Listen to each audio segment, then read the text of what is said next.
श्रोतृवृन्द, हामीले हिजोको सत्रमा प्रथम अध्यायको कथालाई श्रवण गरेका थियौं। अब आउनुहोस् द्वितीय अध्यायको कथालाई श्रवण गर्नु पूर्व सबैले हातमा पुष्प लिनुहोला। हामी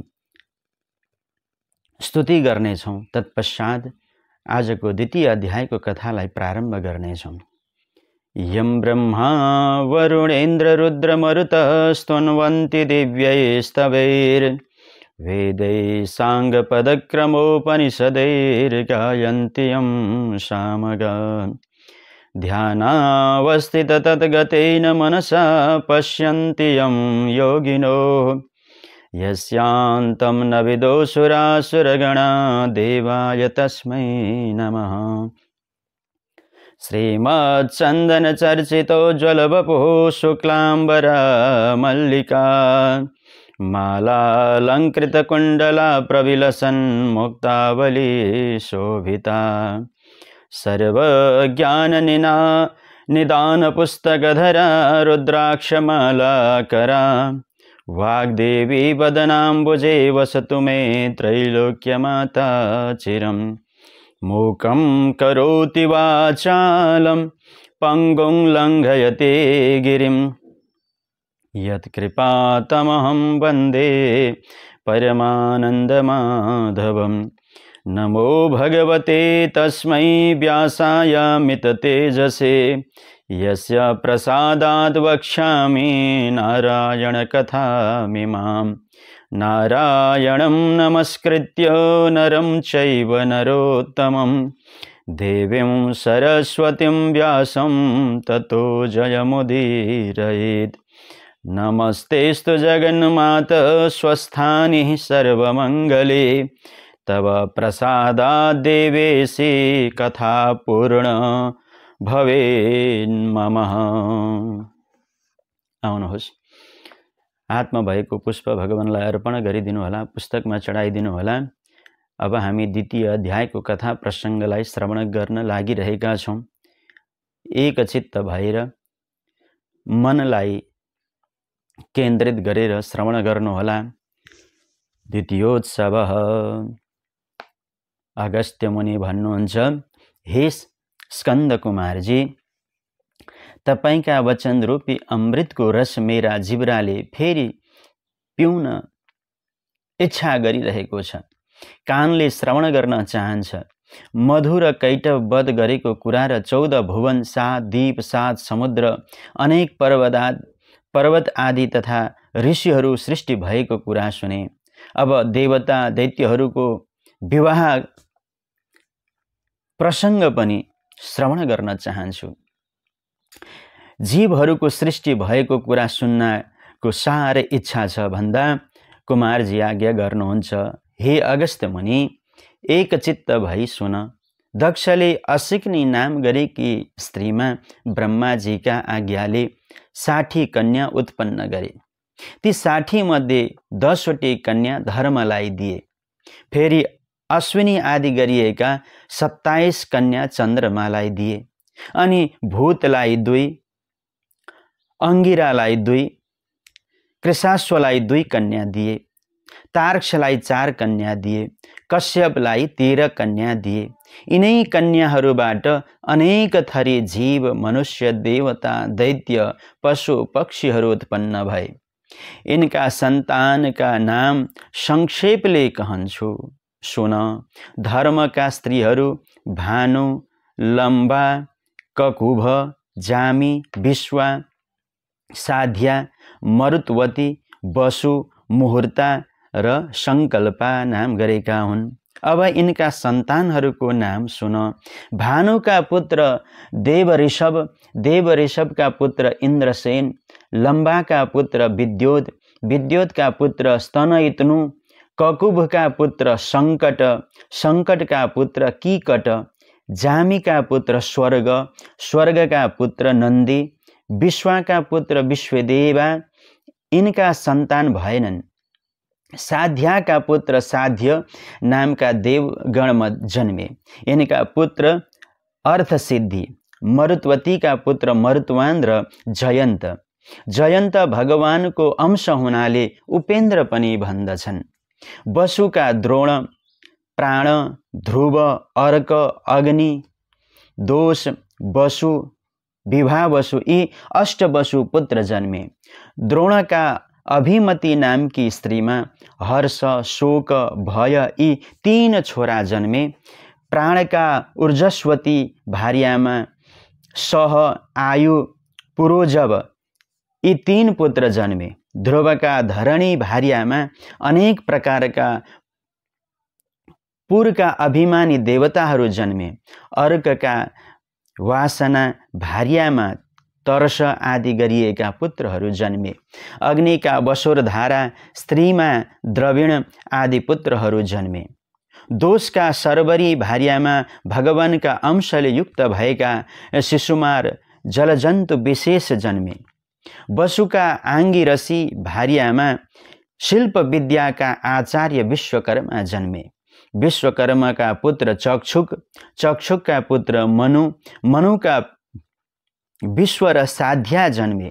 विभावसुका उषा भार्यामा व्युष्ट, रोचिस, आपत यी 3 पुत्र जन्मे। आतपका प्राणुव, अपराह्न, मध्याह्न, प्रातः र सायं यी 5 पुत्र जन्मे। मुहूर्तका मुहूर्तिका शिवा आदि गरिएका मुहूर्तका अधिष्ठाता देवताहरू जन्मे। संकल्पाका संकल्प पुत्र जन्मे। चन्द्रमाका कृतिका आदि 27 नक्षत्रहरू स्त्री थिए। दक्षका श्रापले चन्द्रमालाई क्षय रोग भएको हुनाले चन्द्रमाका सन्तान भएनन्। भूतका 2 स्त्री थिए। स्वरूपा नाउँ भएकी स्त्रीमा रुद्र नाउँ भएका करोडौं पुत्र मध्ये रैवत, अज, भव, भीम, वाम, उग्र, वृषाकपि, अजैकपात, अहिर्बुध्य, बहुरूप र महान यी 11 रुद्रहरू जन्मे। अर्की स्त्रीमा भूतहरू जन्मे। अंगिराकी स्वधा नाउँ भएकी स्त्रीले पितृलाई पुत्र बनाइन्। सती नाउँ भएकी स्त्रीमा अथर्वाङ्गिरस पुत्र जन्मे। कृशाश्वका अर्चिसी भार्यामा धूम्रकेत पुत्र जन्मे। धीषणा नाउँ भएकी भार्यामा वेदशिरा, देवल, वसुन, मनु पुत्रहरू जन्मे। तार्षका स्त्री 4वटी थिए। विनता, कद्रु, पतङ्गी र यामिनी। यिनीमा विनताका छोरा साक्षात यज्ञपति विष्णुका वाहन गरुड र सूर्यका सारथी अरुण गरी 2 पुत्र जन्मे। कद्रुका गर्भदेखि अनेक तरहका नागगणहरू जन्मे। पतङ्गीका गर्भदेखि अनेक तरहका पतङ्ग, चराचुरुङ्गी पक्षीहरू जन्मे। यामिनीका गर्भदेखि रङ्ग बिरङ्गका सलहहरू जन्मे। अब जगतका माता कश्यपजीका स्त्रीहरू अदिति, दिति, दनु, काष्ठा, अरिष्टा, सुरसा, इला, मुनि, क्रोधवसा, ताम्रा, सुरभि, सरभा आदि 13 स्त्रीहरूका मध्यमा अदितिका गर्भदेखि विवस्वान, अर्यमा, पूषा, त्वष्टा, सविता, भग, धाता, विधाता, वरुणा, मित्र, शक्र र उरु समेत गरी 12 सूर्य उत्पन्न भए। अब विवस्वानका संज्ञा नाउँ भएकी स्त्रीदेखि श्राद्धदेव मनु जन्मे। तिनै संज्ञा घोडी भैन र अश्विनी कुमार जन्मे। विवस्वानकै छाया नाउँ भएकी स्त्रीमा शनेश्वर र सावर्णी नाम गरेका मनु र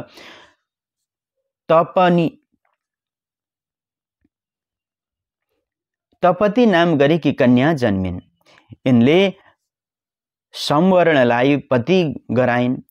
अर्यमाका मातृका स्त्रीमा चर्षणी पुत्र जन्मे। यिनलाई मनुष्य जाति कल्पना गरे।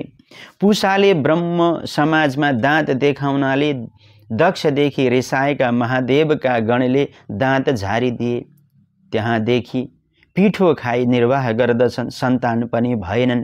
त्वष्टाका दैत्यकी बहिनी रचना स्त्री थिइन्। यिनमा सन्निकेश र विश्वरूप गरी 2 पुत्र जन्मे।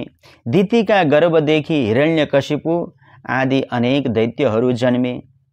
दनुका 61 पुत्र जन्मे। तिनी मध्ये जो मुख्य मुख्य छन् तिनीहरूको नाम सुन।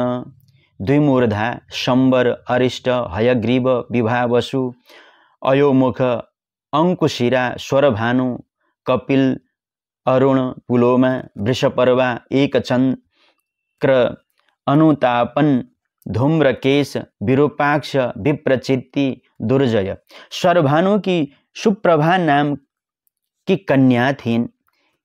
यिनीसित नमोचीले विवाह गरे। वृषपर्वा की शर्मिष्ठा नाउँ भएकी कन्यासित बडा बलवान नहुसका पुत्र ययाति राजाले पाणी ग्रहण विवाह गरे। वैश्वानर नाउँ भएका दनुपुत्रका उपदानवी हयशिरा, पुलोमा, कालका यी 4 कन्या अति सुन्दर थिए। उपदानवीलाई हिरण्याक्षले ग्रहण गरे, हयशिरालाई क्रतुले ग्रहण गरे, पुलोमा र काललाई ब्रह्माजीका आज्ञाले प्रजापतिले विवाह गरे। यिनका बडा बडा युद्ध गर्ने पौलोमा कालकेय नाउँ भएका 60,000 दैत्यहरू जन्मे। यिनीहरू यज्ञमा विघ्न गर्दै रहन्थे। कोही बखतमा अर्जुन स्वर्गमा जाँदा इन्द्रले हे अर्जुन, यी दैत्यहरूलाई मारी हाम्रो भय निवारण गरिदेऊ भन्दा अर्जुनले उसै गरी मारिदिए। विप्रचित्तिकी सिंहिका नाउँ भएकी स्त्रीमा राहु ग्रह र केतु ग्रह जन्मे। अब काष्ठादेखि एक खुर भएका घोडा, गधा आदि जन्मे। अरिष्ठाबाट गन्धर्व गणहरू जन्मे। सुरसादेखि यक्षगण, घोरमुखा आदि जन्मिएका गरिएका जन्मे। इलाबाट वृक्षहरू जन्मे। मुनिबाट अप्सरा गणहरू जन्मे। क्रोधवशादेखि अनेक जातका सर्पहरू जन्मे। ताम्राबाट बाज आदि पक्षीहरू जन्मे। सुरभिबाट गाई, भैँसी आदि 2 खुर भएका पशुहरू जन्मे। सारभादेखि स्वापद अर्थात् बाघ, भालु, सिंह आदि जन्मे। तिनीदेखि यादवगण जलजन्तुहरू जन्मे। हे अगस्त्य मुनि, यस्ता तरहले देवता, ऋषि, यक्ष, गन्धर्व, किन्नर, राक्षस, अप्सरा, नाग, मनुष्य, पशु, पक्षी सृष्टि भएको देखि ब्रह्माले अब यिनीहरूलाई आहार सृष्टि गरौँ भनी धान, गहुँ, मास, रहर, चना, केराउ, कोदो, मसुरो, तिल, जौ आदि नाना तरहका अन्न सृष्टि गर्नुभयो। हे अगस्त्य मुनि, अहिले म संक्षेपले मात्रै भन्दैछु, अरू कुनै समयमा विस्तारमा भनौला। यति सृष्टिका कुरा भने अब तिमीलाई जे सुन्नको इच्छा छ सो भन भनी कुमारले आज्ञा गर्दा अगस्त्य मुनि भन्दछन्, हे पार्वती नन्दन, कुन कुन देवता, कुन कुन दिक्पाल कसो गरी भए सो आज्ञा गर्नुहोस् भन्दा कुमारजी आज्ञा गर्नुहुन्छ। हे अगस्त्य मुनि, कैलाश भुवनमा श्री महादेव बस्नुहुन्छ। वैकुण्ठ लोकमा भगवान विष्णु हुनुहुन्छ। सत्य भुवनमा ब्रह्माजी हुनुहुन्छ। उमा भुवनमा पार्वती हुनुहुन्छ। स्कन्द भुवनमा म छु। धूम्र भुवनमा धूम्र ऋषि छन्। नैऋत्य भुवनमा अरु ऋषिका पुत्र इन्द्रले हिमालय पर्वतमा गई धेरै कालसम्म महाकष्ट गरी तपस्या गर्दा श्री महादेव सन्तोष भई, हे इन्द्र, तिम्रो भक्ति देखि म सन्तोष भए, तिमी पूर्व दिशाका दिक्पाल भयो भनी वरदान दिनुभयो र अमरावतीको अधिपति पनि गरी पठाउनु भयो।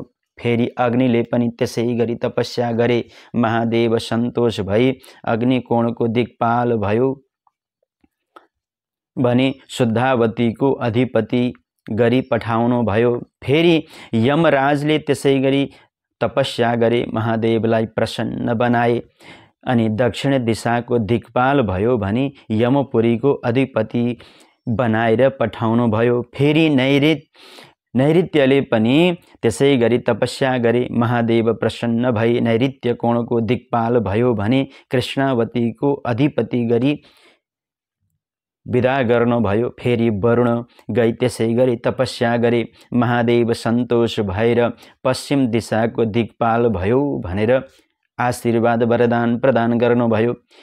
फेरि 49 वायुहरू त्यसै गरी तपस्या गर्दा महादेव प्रसन्न भएर वरदान ल्याऊ भन्दा 49 वायुहरूले हामी 49 जना एक हुन सकौँ, हामीलाई कसैले नदेखुन्, शब्द मात्र सुनुन्, बलमा पनि कसैले जित्न नपाउन् भनी मागे। महादेवबाट तथास्तु भनी वरदान दिए। वायव्य कोणको अधिपति हुने गरी पठाउनु भयो। फेरि कुबेरले पनि त्यसै गरी तपस्या गरे। महादेव सन्तोष भई उत्तर दिशाको दिक्पाल भयो। अलकापुरीको अधिपति बनाएर पठाउनु भयो। फेरि विश्वकर्माले पनि त्यसै गरी तपस्या गरे। महादेव सन्तोष भई ईशान कोणको दिक्पाल भयो भनेर यशोवतीको अधिपति बनाएर पठाउनु भयो। हे अगस्त्य मुनि, यसरी सबै दिक्पालहरू आफ्ना ठाउँमा अधिपति भएका कुरा कहें। अब महादेव की स्त्री सती देवी मर्दा उत्पात भएका कुरा भन्दछु सुन भन्दा अगस्त्य मुनि भन्नुहुन्छ, हे कुमारजी, सती देवी महादेव की स्त्री कसो गरी भइन्, कसरी छोरी हुन्, कसकी छोरी हुन्, कस्ता रीतिले प्राण छोडिन्, के उत्पाद भयो, त्यो आज्ञा गर्नुहोस् भन्दा कुमारजी आज्ञा गर्नुहुन्छ। हे अगस्त्य मुनि सुन, अष्ट प्रजापति भनेका 8 प्रजापति थिए। ती 8 प्रजापतिमा श्रेष्ठ दक्ष प्रजापति हुन्। दक्ष प्रजापति की बिरणी नाउँ गरेकी स्त्री गर्भिणी भइन्। 10 महिना पूर्ण भई छोरीको जन्म भयो। कस्ती छोरी भने 1000 सूर्यका जस्तो तेज भएकी, सम्पूर्ण लक्षणहरूले युक्त भएकी, कमलका पत्र जस्ता नेत्र भएका, अरुणोदयको जस्तो रातो वर्ण भएको परम सुन्दरी छोरी जन्मेको देखि दक्ष प्रजापतिले मनमा आनन्द मानी आफ्ना पुरोहित वशिष्ठ आदि ऋषिहरू सहित ज्योतिषीहरूलाई निमन्त्रणा गर्नुभयो र विधिपूर्वक नामकरण संस्कार गराउनुभयो। वशिष्ठ आदि ऋषिहरूले ज्योतिषीहरूले ज्योतिष शास्त्रमा विचार गरी भन्न लाग्नुभयो, हे दक्ष प्रजापति, यस बालिकाको नाम हामी सती देवी भनेर राखिदिनेछौँ। इनको त्रिलोकीमा प्रख्यात हुनेछ। यही सती देवीका नामले त्रिभुवनमा प्रख्यात हुनेछिन्। सती देवी नाम राख्यौँ भनेर नामकरण गरिदिनु भयो। अत्यन्त दक्ष प्रजापति प्रसन्न भई श्रद्धापूर्वक दक्षिणा दिई सम्पूर्ण सन्त ऋषिहरूलाई भोजन गराए त्यहाँबाट बिदा हुनुभयो। हे अगस्त्य मुनि, जसले यो दोस्रो अध्याय माघमा पाठ गर्ला अथवा सुनाउला त्यसका घरमा धनधान्यको समृद्धि हुन्छ र सौभाग्यको प्राप्ति हुन्छ भनेर यहाँ यस स्वस्थानी व्रत कथा अन्तर्गत द्वितीय अध्यायको कथा प्रसङ्गलाई व्याख्या गर्नुभयो। श्री स्कंद पुराणे केदारखण्डे माघ माहात्म्ये कुमार अगस्त संवादे स्वस्थानी परमेश्वरी व्रतकथायां सृष्टिकथनादि सती देवी प्रादुर्भावो नाम द्वितीयोत्सवः। भन्नु स्वस्थानी भगवती को। यसरी स्वस्थानी भगवती को कथा प्रसंग हामीले प्रत्येक दिन एक एक अध्यायका दरले श्रवण गरिरहेका छौं। यस युट्युब च्यानलका माध्यमबाट पनि हामीले श्रवण गर्ने अवसर प्राप्त गरिरहेका छौं। अब हामी भोलि पुनः तृतीय अध्यायको कथा प्रसंगमा कस्ता कस्ता कथा प्रसंगहरू रहेका छन्, यी कथा प्रसंगहरू हामी श्रवण गर्नेछौं।